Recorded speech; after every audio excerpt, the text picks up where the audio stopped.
India bit south Africa. আজ India south আফ্রিকাকে 30 রানে পরাজিত করেছে। বাট সাউথ আফ্রিকা টি-20 এই ম্যাচেতে দুর্দান্ত ফাইট দিয়েছে। ওরাও প্রায় 201 রান কমপ্লিট করেছে, যেখানে ইন্ডিয়া টার্গেট দিয়েছিল 231-এর। তো আজ টোটাল ফিফথ যে লাস্ট ম্যাচ হলো, টোটাল 5টা টি-20 সিরিজের যে ম্যাচ ছিল, টি-20 সিরিজের 5টা ম্যাচ ছিল, সেখানে আজ ফিফথ ম্যাচ হলো, যেখানে ইন্ডিয়া এই সিরিজটি জয়লাভ করলো সাউথ আফ্রিকার বিপরীতে। এরপর আর সামনে যে 2026 টি-20 বিশ্বকাপ রয়েছে, সেই বিশ্বকাপের আগে লাস্ট আর একটাই সিরিজ খেলা হবে, সেটা হচ্ছে নিউজিল্যান্ডের সাথে। তারপরে শুরু হয়ে যাবে 6 ফেব্রুয়ারি থেকে টি-20 বিশ্বকাপ। আর এই টি-20 বিশ্বকাপ এবছর ইন্ডিয়ার পাওয়ার বা ইন্ডিয়া জেতার খুবই একটা বড় সম্ভাবনা থেকে থাকছে, যদি টিম ম্যানেজমেন্ট বা কোচ বা বিসিসিআই সঠিক ঠিকঠাক সিদ্ধান্ত নিয়ে টিম সিলেকশনটা করেন। আগামীকাল দুপুর 1টার সময় রয়েছে টিম সিলেকশন টি-20 ওয়ার্ল্ড কাপের। তো সেখানে যদি টিম সিলেকশনের ঠিকঠাক যারা পারফরমেন্স করে, তারা যদি তাদের টিম ঠিকঠাক বাছাই করতে পারে, প্লেয়ার যদি ঠিকঠাক বাছাই করতে পারে, তাহলে অবশ্যই টি-20 বিশ্বকাপ জেতার সম্ভাবনা ইন্ডিয়ার অনেকটাই বেশি থাকছে। কারণ আজ যে টিম নিয়ে ইন্ডিয়া ব্যাটিং করতে নেমেছিল, বিশেষ করে ব্যাটসম্যান টিমটা, যারা ব্যাটার রয়েছে ব্যাটিং টিমটা, দুর্দান্ত ব্যাটিং টিম ছিল, একমাত্র সূর্যকুমার যাদব বাদ দিয়ে। এর আগেও আমি বলে এসেছি, শুভমান গিল আর সূর্যকুমার যাদব এই দুজন যদি টি-20 বিশ্বকাপ ওয়ার্ল্ড কাপের ম্যাচে থাকে, তাহলে ইন্ডিয়াকে 9 জন প্লেয়ার নিয়ে খেলতে হবে। কারণ তারা জাস্ট শুধুমাত্রই ভাইস ক্যাপ্টেন বা ক্যাপ্টেনশিপ কোটাতে খেলছে বা খেলে আসছে, তারা কোনো পারফরমেন্সের জন্য নয়।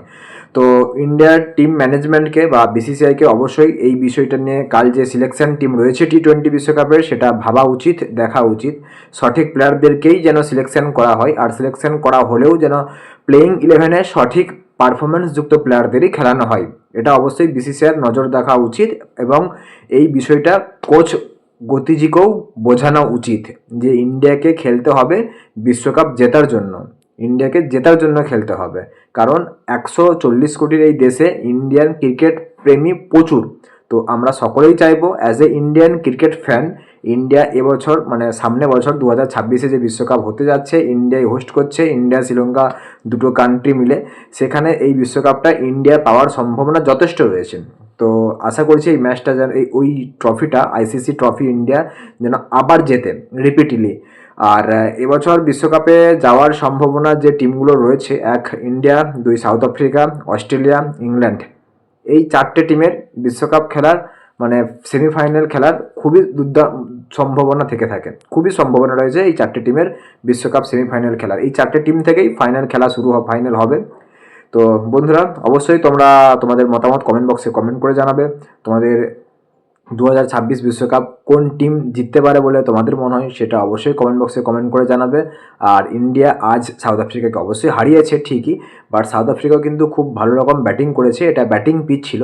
এই দিকটাও ইন্ডিয়াকে লক্ষ্য রাখতে হবে, তাদের বলিং দিকটা, ইন্ডিয়ার বলিং পারফরমেন্সটার প্রতি আরও জোর দেওয়া দরকার, বলিং এবং ফিল্ডিংয়ের প্রতি। তো ভিডিওটি শেষ পর্যন্ত দেখার জন্য অসংখ্য ধন্যবাদ বন্ধুরা, আর চ্যানেলটা সাবস্ক্রাইব করে সাথে থাকবে।